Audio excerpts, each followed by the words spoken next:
of the WWE, and joining me right now is the Big Show, Paul White. Show, welcome. Hey, what's up, baby? What's going on? How is Saskatoon treating you since you got here last night? Pretty good so far. It's a little cold up here for me. I live in Florida, so there are certain regions of my body that's pretty much frozen completely off, so I'll probably never be able to reproduce, but it's a little cold up here. I give you guys credit. You're a tough bunch of son of a guns. Should have been here last week when it was minus 50. Ever experienced weather like that before? No. No, I have a good job and money, and I don't go to places where it's that cold, so no. Fair enough. Okay, Show, how did you get started in wrestling? I got started, believe it or not, through Danny Bonaducci, the redheaded kid from the Partridge Family, you know. I met him in Chicago. He introduced me to Jimmy Hart, through Jimmy Hart and Hulk Hogan. And 8 months later, I beat Hogan for the World WCW title, my first match. How was that, winning a major championship like that, your first match? Well, I put it this way. If you had put a piece of coal up my butt, I'd have made you a diamond. I was a little bit stressed, needless to say. It was my first match. It was one of the company's bigger pay-per-views at the time, which was Halloween Havoc. And I was, wrestling one of the biggest icons of sports ever had. So I was a little nervous. But you know what? If you're going to do it, jump in with both feet and do it. So it's been a good ride so far. Now, did that kind of lead to a little bit of a letdown starting off so strong like that? Yeah. I mean, when you start off that hot, there's nowhere to go but down. But that is a testament to your character and, your perseverance. I mean, this is a business and they're going to make money, period. And me coming out of the gate like that was a good shot for the company. It helped them make money. It gave them a character for Hogan to work with, Sting to work with, Savage, Lex, all the guys back then. And it was up to me to further my career. Now, if I didn't produce and if I didn't work hard at it, I would have been done in 3 or 4 years because I'd have just been a washed-up big guy that everybody beat. But luckily, I had, some good people around me and I had some good motivation, and I was able to take that and, do the yo-yo. You go down, and then you go up, and then you go down. And here the past couple of years in WWE, I managed to keep it pretty much up top. So it's I didn't have the advantage of working a lot of independent circuits and stuff like that and learning that way. I had to learn right in the frying pan. So I made a lot of mistakes.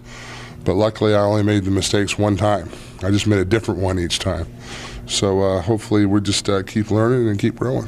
Now, in the late 90s, when you did jump ship to the WWE, you pretty much did the same thing. You came in with a huge impact, and you won the belt. How was it different winning the WWE Championship than the WCW? I don't know if I can use this word, but the WWE Championship to me felt more real. To be the champion of the WWE, you have to have your peers' respect and the respect of, the owners and the writers and the staff. And, no one is given the WWE Championship just because, this is a good thing to do. You really have to work at it and have to earn it. And it's a testament to all the great champions they've had here with Rock, Stone Cold, and Triple H, and Kurt Angle, Brock Lesnar. It's a testament to champions that become champion that it's really a real solid stamp of, you're a leader of the locker room, you're a leader amongst your peers. How much of a surprise was it to win the first time? I remember it was a Survivor Series pay-per-view. Right. It started off, it was going to be a triple threat with Stone Cold, The Rock, and Triple H. And then right at the last minute, all of a sudden it was changed, and you were in there taking Stone Cold's place, and you walked away with the title that night. Mm-hmm. How was that? Pretty unbelievable. I went to work that day, and just another day at the office, and then, by the end of the night, I'm the WWE champion for the first time, and it was a little hard to take in. It was like, wow, that happened quick. I think now, I have a lot more respect for the title and a lot more respect for the guys that I work with, and hopefully the next time I have the WWE Championship, I'll be able to keep it a lot longer. Who's been your favorite opponent so far? My favorite opponent?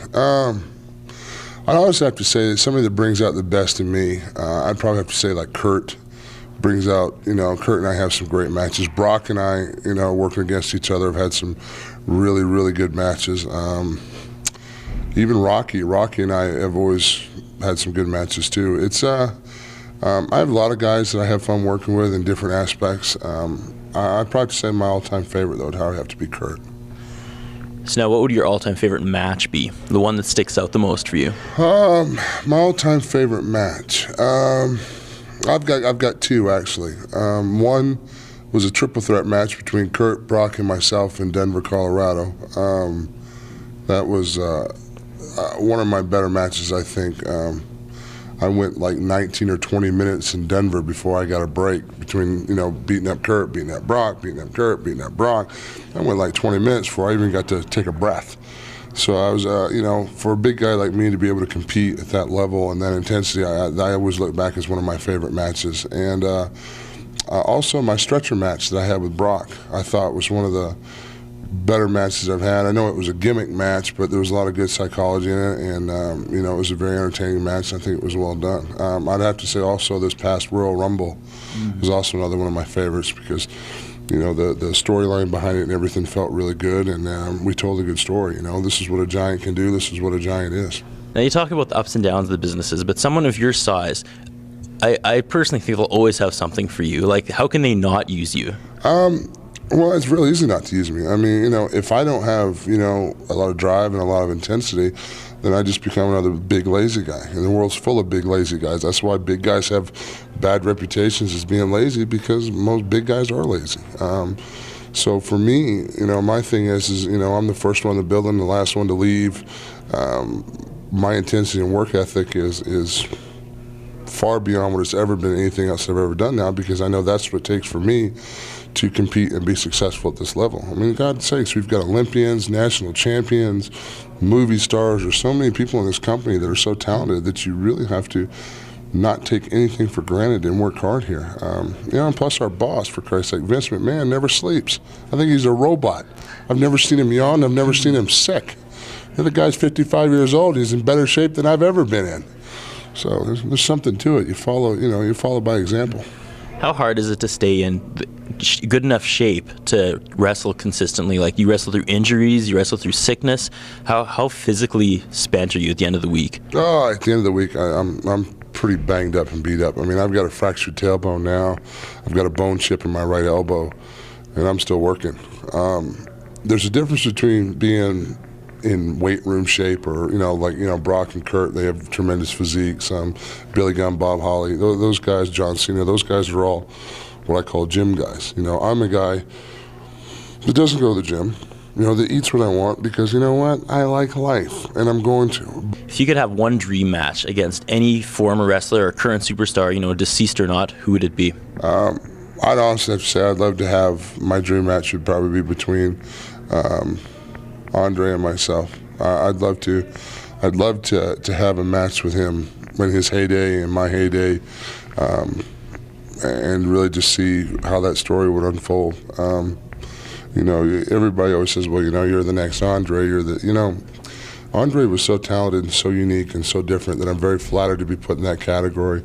But I still would have loved to experience what it was like to be in the ring with him. Maybe there's some tip that I could pick up from him that you can't see by watching television or can't see from watching a live event, just to be in there and feel his strength, his power, the kind of the way he executes things. I would have loved to have experienced that. It doesn't happen, and you miss out. That's why it's a fantasy match, right? Of course, I'd like to wrestle Cindy Crawford and Tyra Reed, and the list will go on and on. All right, thank you so much for talking to us today, Paul, and good luck out there. Thanks a lot, bro. Appreciate it.